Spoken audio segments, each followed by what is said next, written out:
নবীর সাহাবারা সেই যুগের সাহাবারা।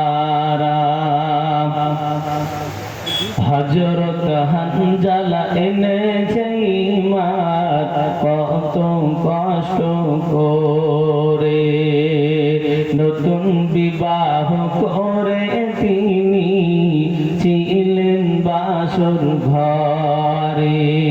হযরত হানজালা এনেছে ঈমান কত কষ্ট করে, নতুন বিবাহ করে তিনি ছিলেন বাসর ঘরে।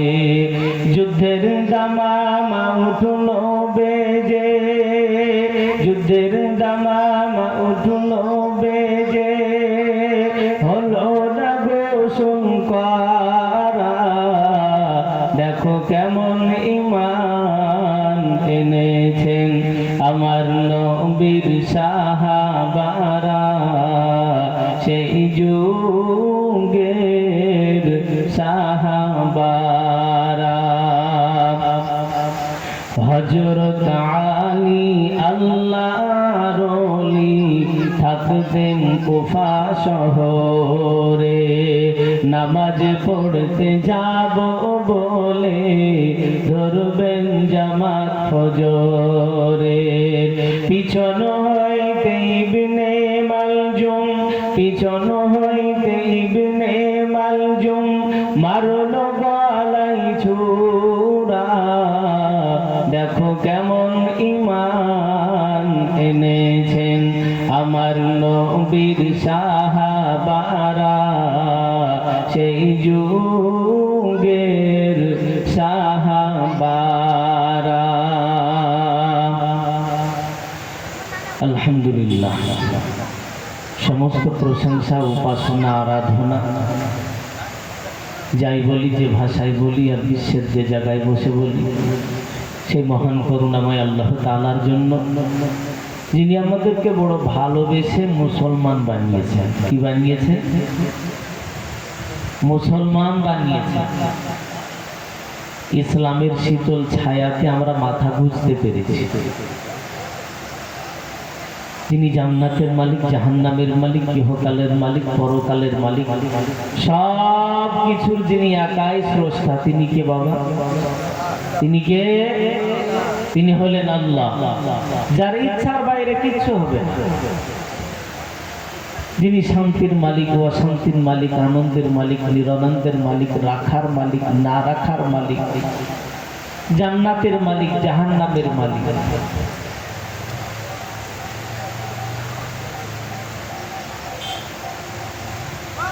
কবরে যাওয়ার পরে যদি আমরা বলি যে আমরা চৌধুরী বংশের লোক, আমাদেরকে একটু ছেড়ে দাও, ফেরেশতারা ছেড়ে দিবে।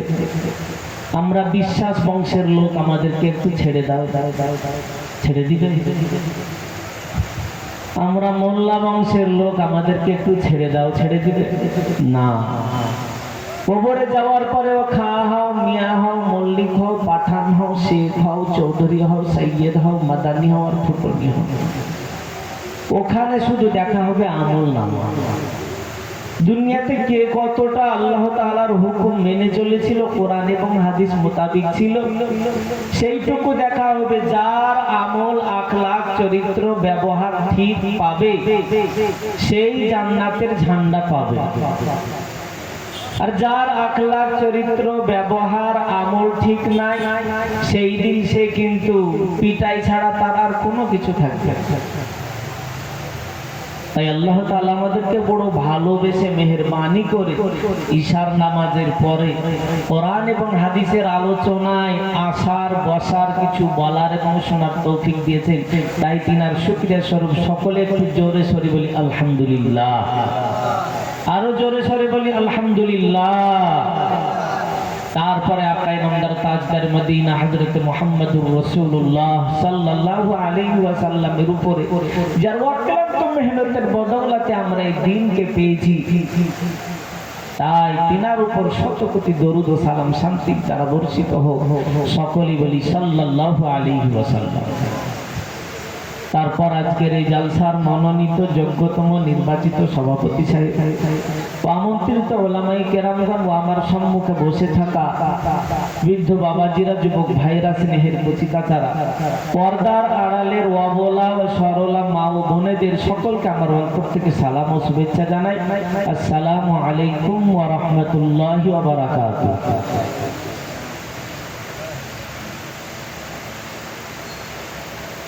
আমরা মুসলমানের ঘরে জন্ম নিয়েছি।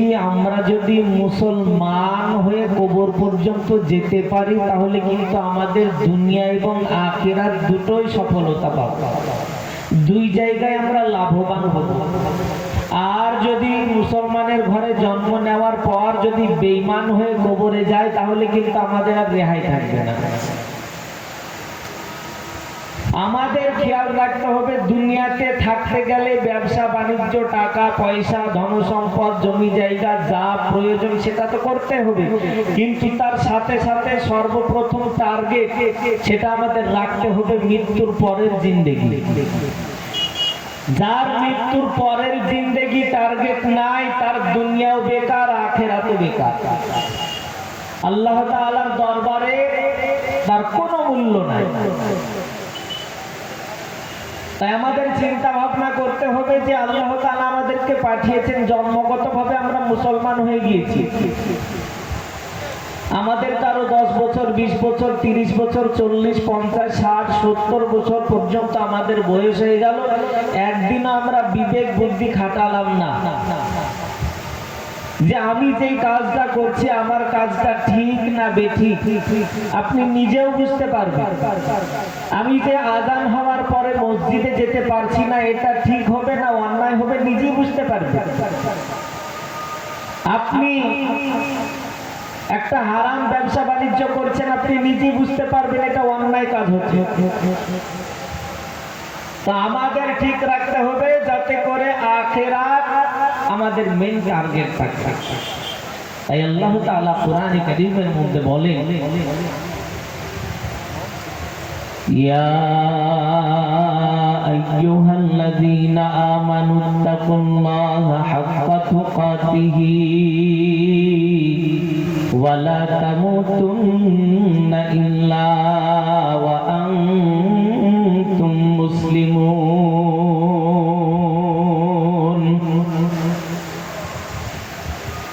যারা ঈমানওয়ালা তাদেরকে বলেছে, যারা নিজেকে মুসলমান বলে দাবি করে তাদেরকে বলছেন আল্লাহ তাআলা, ইয়া আইয়ুহাল্লাযীনা আমানু, হে ঈমানওয়ালা, হে বিশ্বাসী বান্দারা, ইত্তাকুল্লাহ, তোমরা আল্লাহ তাআলাকে ভয় করতে থাকো। দিনের বেলায় আল্লাহ তাআলাকে ভয় করবে, রাত্রি বেলায় আল্লাহ তাআলাকে ভয় করবে, মসজিদে তুমি ভয় করবে, বাড়িতেও তুমি আল্লাহ তাআলাকে ভয় করবে, মাঠে ভয় করবে, ঘাটে ভয় করবে, যেখানে যাবে ব্যবসা বাণিজ্যের মধ্যে তুমি ভয় করবে, লেনদেনের মধ্যে তুমি ভয় করবে, সন্তান ছেলে মেয়ের হকের ব্যাপারে তুমি ভয় করবে। হাক্কা তুকাতিহি, যতটা ভয় করার দরকার, যতটা আল্লাহ তাআলা ভয় করলে রাজি হবেন, খুশি হবে, ততটা তোমাকে আমাকে ভয় করতে হবে। তুমি যদি ভয় করো, আমি যদি ভয় করি, তাহলে দেখবেন প্রত্যেকটা কাজ করতে গেলে আমার অন্তরের মধ্যে ইখলাস তৈরি হবে, শুধুমাত্র আল্লাহ তাআলার জন্য করতে হবে। পরে আল্লাহ তাআলা বলে, ওয়ালা তামুতুন্না ইল্লা ওয়া আনতুম মুসলিমুন। তোমাকে যে আমি একটা জীবন দান করেছি, জীবনটা কাজ শেষ করে আমার কাছে যখন ফিরে আসবে তুমি যেন মুসলমান হয়ে ফিরে আসো। মুসলমান হয়ে তুমি জন্ম নিয়েছিলে, আবার তুমি আমার কাছে একজন মুমিন, একজন মুসলমান হয়ে তোমাকে ফিরে আসতে হবে। ওয়ালা তামুতুন্না ইল্লা ওয়া আনতুম মুসলিমুন। যদি মুসলমান হয়ে যদি ফিরে যেতে পারি তাহলে আমাদের লাভ। আজকে আমরা মুসলমান, কিন্তু আমাদের মুসলমানের যে কাজগুলো দরকার সেগুলো হচ্ছে বাবুজি, যদি গুনে গুনে দেখি সেগুলো খুঁজে পাওয়া যাবে না আমাদের মধ্যে। নাম রেখে দিয়েছে আব্দুল জব্বার, ও মসজিদের ধারে পাশেও যায় না। নাম রেখে দিয়েছে নামাজি, ও জীবনে নামাজ পড়ে না, বেনামাজি হয়ে ঘুরে বেড়ায়। নাম রেখে দিয়েছে আব্দুর রহমান, ও কোনোদিনই মসজিদের ধারে পাশেও যায় না, নামাজের দিকেও যায় না। আল্লাহ তাআলা কোরআনে কারীমের মধ্যে বলেন যে 7টা গুণ যদি তোমার মধ্যে থাকে তাহলে তুমি দুনিয়াতেও কামিয়াব হবে, আখিরাতেও কামিয়াব হবে। তোমার জন্য জান্নাতুল ফিরদাউস রয়েছে। কটা গুণ থাকতে হবে বাবা? 7টা গুণ। আল্লাহ তাআলা কোরআনে কারীমের মধ্যে বলেন 7টা গুণ যদি তোমার মধ্যে থাকে, তুমি একবার দেখো, তুমি প্রত্যেকটা খাতায় লিখে লিখে যাচাই করে দেখো, যদি এই 7টা গুণ তোমার আমার মধ্যে থেকে যায় তাহলে তুমি জান্নাতুল ফিরদাউসের হকদার হবে। তাই আল্লাহ তাআলা বলেন قد أفلح المؤمنون الذين هم في صلاتهم خاشعون والذين هم عن اللغو معرضون والذين هم للزكاة فاعلون। আল্লাহ তাআলা সূরা মুমিনুনের মধ্যে বলেন قد أفلح المؤمنون, ওই সমস্ত মুমিনরাই কামিয়াব হয়ে গিয়েছে, ওই সমস্ত ঈমানদাররাই সফলতা অর্জন করে নিয়েছে যাদের মধ্যে 7টি গুণ থাকবে। প্রথম নাম্বার আল্লাহ তাআলা বলেন আল্লাযীনা হুম ফি সালাতিহিম খাশিউন। তুমি যখন নামাজ আদায় করবে খুশু খুশুর সঙ্গে নামাজ আদায় করবে, ধ্যানের সাথে নামাজ আদায় করবে। নামাজ যখন পড়বে তোমার ধ্যান থাকবে, নামাজ যখন আদায় করবে তোমার কেরাত যেন শুদ্ধ থাকে। নামাজ যখন আদায় করবে কত রাকাত ইমাম সাহেব পড়িয়েছে সেটাও কিন্তু তোমাকে মনে রাখতে হবে। জান্নাতুল ফিরদাউসের কেউ যদি হকদার হতে চায় আল্লাহ তাআলা বলেন প্রথম নাম্বার গুণ থাকতে হবে আল্লাযীনা হুম ফি সালাতিহিম খাশিউন। নামাজ যখন আদায় করবে খুশু খুশুর সঙ্গে আদায় করবে। মনে রাখতে হবে নামাজের আগে যদি ওযুকে আমি ভালো করে বানিয়ে নিই তাহলে দেখবেন নামাজের মধ্যেও খুশু পয়দা হবে, ধ্যান পয়দা হবে।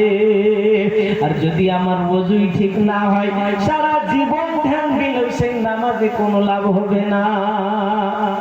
ওযু যদি কারো ঠিক না হয় তাহলে নামাজ হবে না। প্রথমে আমাকে ওযু বানাতে হবে, গোসল বানাতে হবে, তারপরে আমাকে পাক পবিত্র হওয়ার পর আমাকে খুশু খুশুর সঙ্গে নামাজ আদায় করতে হবে। এক জায়গায় জিজ্ঞাসা করা হলো যে কি ব্যাপার বলো তো দেখি। আমার এক উস্তাদ তিনি জিজ্ঞাসা করলেন একটা এলাকায় যে গোসলের ফরজটা বলো তো, কে পারবে হাত তুললো। মসজিদে গিয়ে কেউ বলছে না, কেউ বলছে 5টা, কেউ বলছে 4টে, কেউ বলছে 2টো, কেউ বলছে 1টা, কেউ বলছে 6টা। পিছন থেকে একজন বলছে হুজুর আমি বলতে পারি। কটা বলো? বলছে 3টে। আসলে গোসলের ফরজ 3টে। আজকে আমাদের বড় আফসোস লাগে 4টে সন্তানের বাপ হয়ে গিয়েছে, মা হয়ে গিয়েছে, কিন্তু গোসলের ফরজ জানে না। উস্তাদ যখন জিজ্ঞাসা করেন যে গোসলের ফরজ একজন পেরেছে, যাক আলহামদুলিল্লাহ, তো কি কি একবার শোনাও দেখি। তো সে বলছে গোসলের ফরজ তিনটা। প্রথম নাম্বার হলো তেল মাখা, দ্বিতীয় নাম্বার সাবান মাখা, তৃতীয় নাম্বার ডুব দেওয়া। আচ্ছা বলুন তো এইরকম ভাবে যদি গোসল করে, তেল মাখে আর সাবান মাখে আর ডুব দেয়, গোসল আদায় হবে? গোসলের ফরজ আদায় হবে? সারা জীবন নাপাকে থাকবে।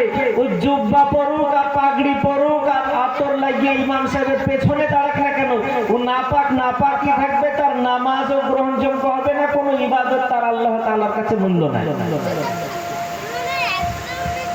গোসলের ফরজ আসলে তিনটা, কিন্তু প্রথম নাম্বার ওই তেল মাখা না। প্রথম নাম্বার নাকের নরম মাংস পর্যন্ত পানি পৌঁছে দেওয়া, যাতে করে হাঁচি বা নাক জ্বালা করে। দ্বিতীয় নাম্বার মুখ ভর্তি করে গড়গড়ার সঙ্গে কুল্লি করা। তৃতীয় নাম্বার পুরো শরীরকে একদম মাথার চুল থেকে নিয়ে পায়ের পাতা পর্যন্ত ভালোভাবে ধোয়া। এই তিনটে হলো গোসলের ফরজ। যার এই তিনটে ভালোভাবে আদায় হয় না, রাসূল কারীম সাল্লাল্লাহু আলাইহি ওয়াসাল্লাম বলেন, যদি এক চুল পরিমাণ যদি শুকনো থাকে শরীরের মধ্যে, সে নাপাক অবস্থায় থাকবে, তার কোনো গোসলই হবে না।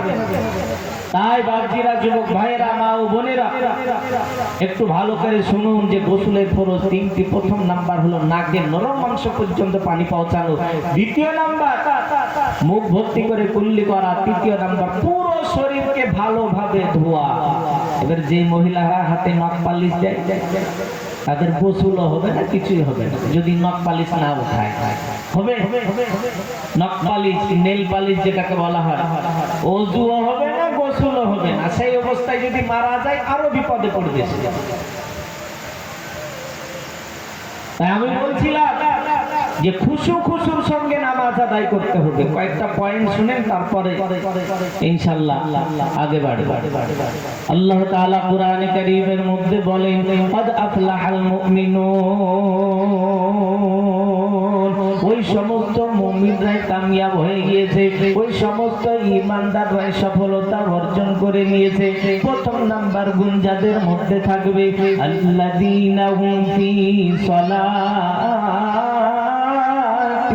খাশিউন, যারা নামাজকে খুশুর সঙ্গে আদায় করবে, বিনয়ের সাথে আদায় করবে, নামাজ ধ্যানের সঙ্গে আদায় করবে, তারা জান্নাতুল ফিরদাউসের হকদার আদায় হয়ে যাবে। দ্বিতীয় নাম্বার, আল্লাহ তাআলা কুরআনে কারীমের মধ্যে বলেন, ওয়াল্লাযীনা হুম আনিল লাগবি মুরিজুন, জান্নাতুল ফিরদাউসের হকদার যদি কেউ হতে চায়, যেখানে অনার্থক, যেখানে আজে বাজে কথাবার্তা হয়, সেখান থেকে এড়িয়ে চলে যেতে হবে। যেখানে আজে বাজে কথা হয়, যেখানে গীবত, পরনিন্দা, সমালোচনা হয়, সেখান থেকে আপনাকে আমাকে এড়িয়ে চলে যেতে হবে। যদি এগিয়ে না চলে যেতে পারি, তাহলে মনে রাখবেন জান্নাতুল ফিরদাউসের হকদার হওয়ার যোগ্য হলাম না। তাই আল্লাহ তাআলা দ্বিতীয় নম্বরে, আমি সংক্ষেপে বলবো, দ্বিতীয় নম্বরে বলেন, ওয়াল্লাযীনা হুম আনিন লাগবি মুরিজুন, জান্নাতুল ফিরদাউসের হকদার। দ্বিতীয় নম্বর গুণ, যারা অনার্থক আজে বাজে কাজ থেকে এড়িয়ে চলে যাবে। তৃতীয় নম্বর, ওয়াল্লাযীনা হুম লিযাকাতি ফাইলুন, যাদেরকে আল্লাহ তাআলা মাল দিয়েছেন, টাকা পয়সা দিয়েছেন, ধন সম্পদ দিয়েছেন, প্রতি বছর হিসাব করে তাদেরকে যাকাত আদায় করতে হবে। 4 নাম্বার, আল্লাহ তাআলা বলেন, ওয়াল্লাযীনা হুম লিফুরুজিহিম হাফিজুন, ওই সমস্ত মুমিনরাই, ওই সমস্ত ঈমানদাররা, যারা পুরুষ হোক বা নারী, যারা নিজেদের লজ্জা স্থানকে হেফাজত করে, ওয়াল্লাযীনা হুম লিফুরুজিহিম হাফিজুন, যারা নিজেদের লজ্জা স্থানকে হেফাজত করে, ওয়াল্লাযীনা হুম লিফুরুজিহিম হাফিজুন, নিজের বিবি ছাড়া কোনো পর মহিলার সঙ্গে কোনোদিন সম্পর্ক করে না, পর মহিলার সঙ্গে সম্পর্ক করে না। আর এমন মহিলা নিজের স্বামী ছাড়া কোনো পর পুরুষের সঙ্গে সম্পর্ক করবে না, তাদের দিকে তাকাবে না, তাদের সামনে পর্দার সঙ্গে ঝুঁকে থাকবে। রাসূল করিম সাল্লাল্লাহু আলাইহি ওয়াসাল্লাম বলেন, আমি মেরাজের রাত্রে বুরাকের উপরে সওয়ার হয়ে চলতে লাগলাম, জান্নাত দেখলাম, জাহান্নাম দেখলাম, জান্নাত দেখার পর জাহান্নাম দেখার পর আরো আগে আমি বুরাকের উপরে সওয়ার হয়ে চলতে লাগলাম।